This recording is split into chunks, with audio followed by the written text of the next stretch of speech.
नमस्कार, बुलेटिन में आपका बहुत बहुत स्वागत है। मैं हूं आपके साथ दीपिका ओझा। चलिए शुरुआत करते हैं खबरों की।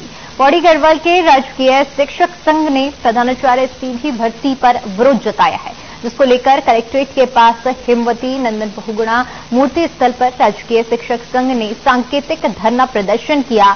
इस दौरान संघ के जिलाध्यक्ष बलराज गुस्साई और जिला मंत्री विजेंद्र सिंह बिष्ट ने कहा कि राजकीय इंटरमीडिएट कॉलेजों में अभी तक प्रधानाचार्य का पद 100% पदोन्नति का रहा है, जिसमें एलटी और प्रवक्ता दोनों संवर्ग को शिक्षक का कोटा निर्धारित किया गया है। लेकिन माध्यमिक शिक्षा विभाग ने सरकार को 693 प्रधानाचार्य का पद सीधी भर्ती का प्रस्ताव भेजा है और कहा कि यदि प्रधानाचार्य पदों की सीधी भर्ती के माध्यम से भरा जाता है तो इससे कई शिक्षक बिना पदोन्नति के ही सेवानिवृत्त हो जाएंगे। साथ ही साथ कहा कि यदि यह प्रस्ताव वापस नहीं लिया जाता तो राजकीय माध्यम से विद्यालयों में प्रधानाचार्य पदों पर सीधी भर्ती के विरोध में बोर्ड परीक्षा मूल्यांकन का बहिष्कार किया जाएगा।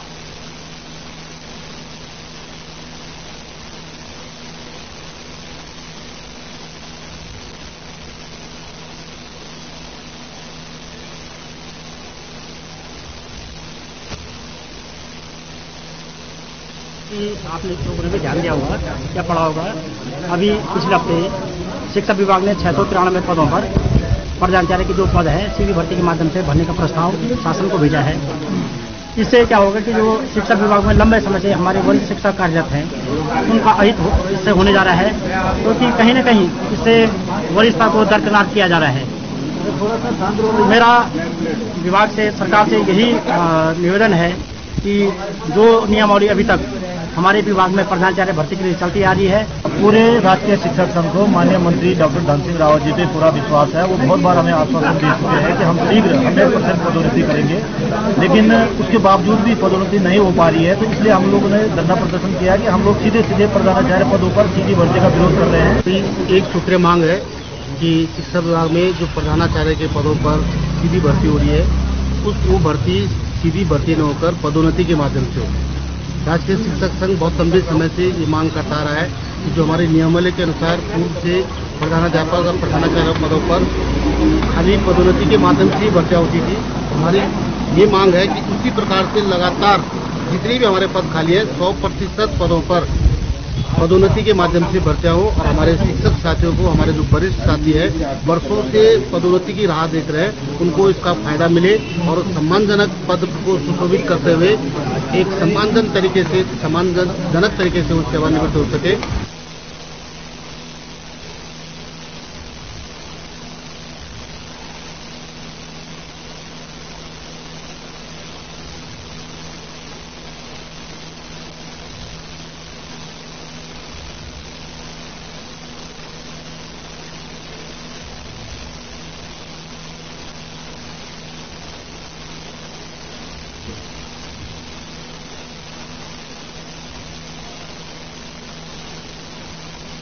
वहीं देवभूमि में भर्ती परीक्षाओं पर रात थमने का नाम नहीं ले रही है। देहरादून में उत्तराखंड बेरोजगार संघ के अध्यक्ष बॉबी पवार ने प्रेस वार्ता करी, जिसमें उन्होंने उत्तराखंड लोक सेवा आयोग के अध्यक्ष और सचिव का इस्तीफा मांगा। बॉबी पवार ने कहा कि बेरोजगारों ने पहले जांच फिर परीक्षा की बात कही थी, लेकिन आयोग और सरकार जानबूझकर परीक्षा कराने में तुले हैं। राज्य में वन आरक्षी भर्ती परीक्षा से ठीक एक दिन पहले एसटीएफ ने ब्लूटूथ डिवाइस के जरिए नकल कराने वाले गैंग का पर्दाफाश किया है। इसी गैंग ने हरिद्वार के एक गांव में बच्चों को फॉरेस्ट गार्ड का पेपर पढ़ाया है और जिसकी परीक्षा आज हुई है। और पवार का दावा है कि उनके पास कुछ लोगों की सूची है जिन्हें जल्द पुलिस को सौंपेंगे। वहीं उन्होंने आयोग की कार्यप्रणाली पर भी सवाल खड़े करते हुए कहा कि आयोग ने वर्ष 2016 में एपीयू की परीक्षा हुई थी, इसी वर्ष का जो पेपर प्रिंट हुआ था वही वर्ष 2016 प्रिंट 2022 में भी रखा गया।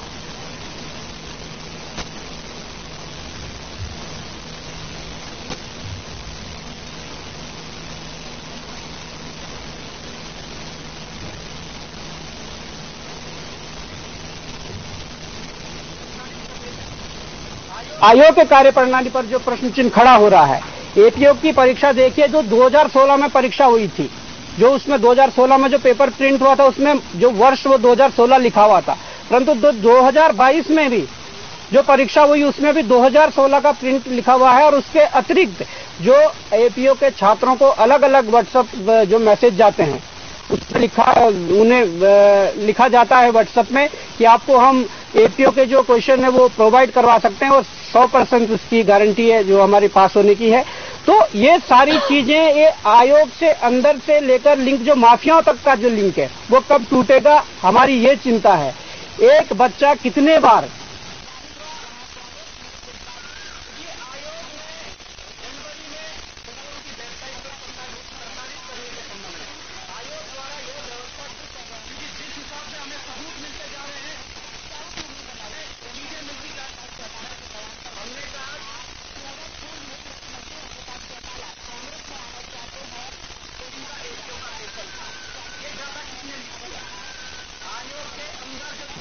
उधर हरिद्वार जिले में अवैध खनन का खेल लगातार जारी है। बता दें कि यहां पथरी थाना क्षेत्र के ग्रामपुर में ग्रामीणों ने खनन माफियाओं पर ग्राम समाज की भूमि में अवैध खनन का आरोप लगाया है। ग्रामीणों का आरोप है कि प्रशासन की मिलीभगत से अवैध खनन किया जा रहा है। फिलहाल अवैध खनन की सूचना पर तहसीलदार रेखा आर्य ने जांच के आदेश दे दिए।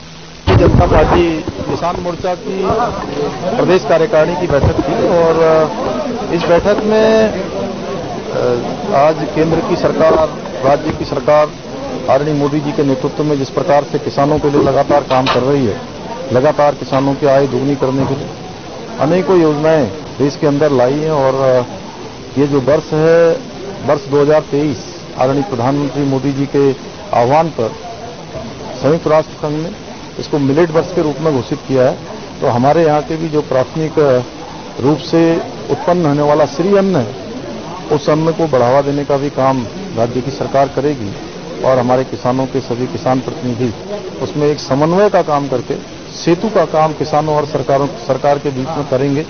प्राथमिक सेक्टर में हमारा जो जीएसडीपी है, हमारा जो रेवेन्यू वृद्धि की दर है वो बढ़े, उसके लिए हम लोग काम कर रहे हैं।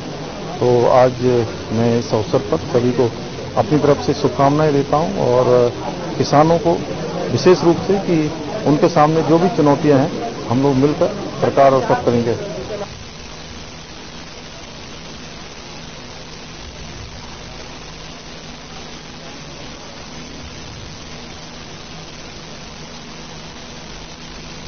वहीं उत्तराखंड में धर्मांतरण कानून लागू होते ही उधम सिंह नगर के बाजपुर में कुमाऊं मंडल का पहला मुकदमा दर्ज हुआ है। एक युवती ने एक युवक के नाम पर बदलकर प्रेम जाल में फंसाने और उसके साथ शादी करने और अब बेटी होने के बाद धर्म परिवर्तन का दबाव बनाने का आरोप लगाया है। पुलिस ने पीड़िता की तहरीर पर मुकदमा दर्ज कर मामले की जांच शुरू कर दी है। आपको बता दें कि उधम सिंह नगर की बाजपुर कोतवाली में लियाकत नाम का युवक अपना नाम बदलकर युवती को प्रेम जाल में फंसाया और शादी रचा ली। पीड़िता ने बताया कि शादी के बाद 2022 में उसने एक बेटी को जन्म दिया। बेटी को जन्म देने के बाद से ही समर उर्फ लियाकत उसके और उसकी बेटी के साथ मारपीट करने लगा और दोनों को जान से मारने की कोशिश भी की।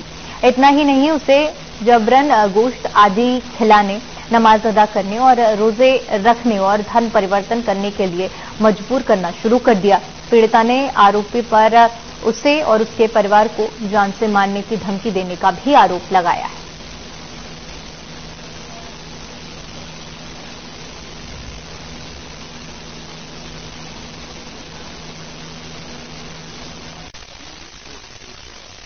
जी, बाजपुर में एक बहुत ही सीरियस मामला सामने आया है।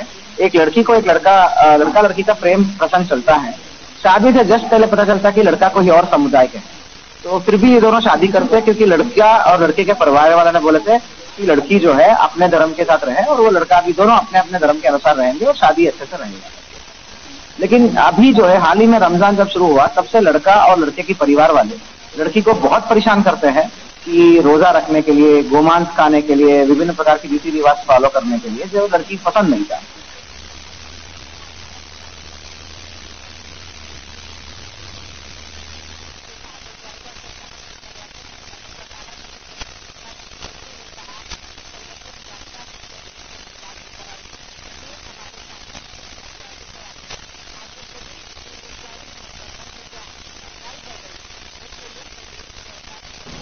वहीं अल्मोड़ा में टैक्सी स्टैंड के पास बन रही निर्माणाधीन पार्किंग पर सवाल खड़े हो गए हैं। स्थानीय लोगों ने निर्माण की गुणवत्ता पर सवाल खड़े किए हैं और अनियमितता के आरोप लगाए हैं। स्थानीय लोगों ने निर्माण गुणवत्ता को घटिया बताते हुए कार्य संस्था की जांच की मांग की है।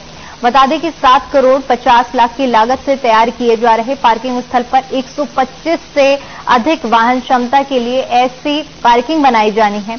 ऐसे में घटिया गुणवत्ता को लेकर स्थानीय लोग भविष्य में बड़ी दुर्घटना की आशंका जता रहे हैं। मामले पर अल्मोड़ा विधायक मनोज तिवारी ने डीएम से शिकायत करने की बात कही है। मनोज तिवारी ने कहा कि कार्य की गुणवत्ता ठीक नहीं हुई तो आंदोलन किया जाएगा।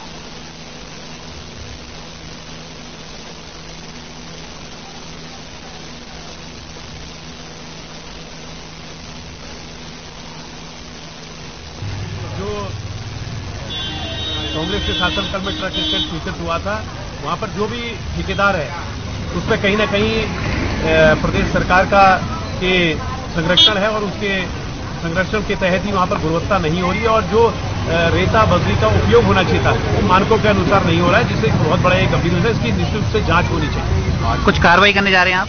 मैं माननीय जिलाधिकारी जी को पत्र भी लिखूंगा और उसके बाद में जांच की भी मांग करूंगा।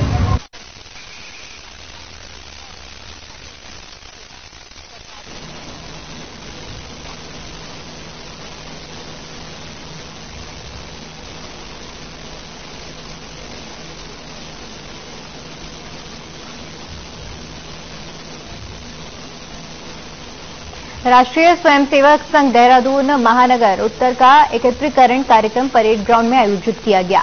इस कार्यक्रम में मुख्य वक्ता तमाम गणमान्यों ने भाग लिया। इसके बाद आपको बता दें कि भारतीय नव संवत्सर विक्रम संवत 2080 के प्रारंभ होने पर यह स्वयंसेवकों का बड़ा कार्यक्रम है। इस दौरान योग, व्यायाम और नियुद्ध समानता दंड प्रहार का प्रदर्शन भी किया गया।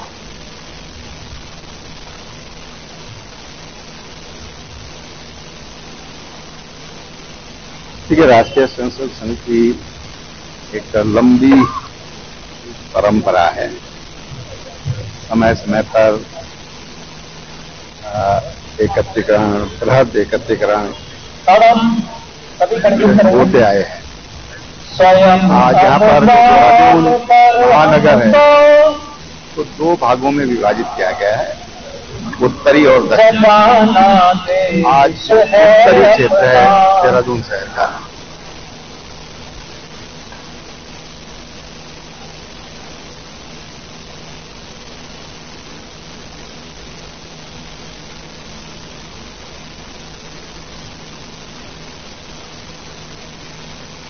तो परेड ग्राउंड में कार्यक्रम का आयोजन किया गया। देहरादून में स्वयंसेवक संघ के कार्यकर्ताओं ने नए प्रांत प्रचारक डॉक्टर शैलेंद्र भी इस कार्यक्रम में शामिल हुए और नए प्रांत प्रचारक के उपस्थिति में कार्यक्रम का आयोजन किया गया।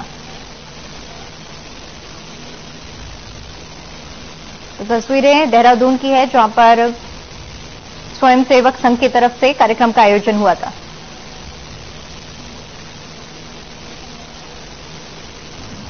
वो पुरुष प्रधान रही और वही हमारी मैं कहूं कि सनातन संस्कृति। अब सनातन इसलिए कह रहा हूं कि पूज्य स्वामी जी यहां बैठे हैं, मैं इसमें ज्यादा बोलूंगा तो स्वामी जी कहेंगे हमारा विषय भी कहां से बोलने लगे। अब देखिए, जो हमारी जो संस्कृति है वो न तो नूतन है न पुरातन है, वो सनातन है। यानी कि पुरातन है तो पुरानी हो गई, नूतन है तो नहीं हो गई, और सनातन है जो पहले भी थी, अब भी है और हमेशा रहेगी, तो वो सनातन है। और हमारी जो सनातन। चलिए, फिलहाल के लिए इस बुलेटिन में इतना ही। बाकी तमाम बड़ी खबरों के लिए बने रहिए हमारे साथ। नमस्कार।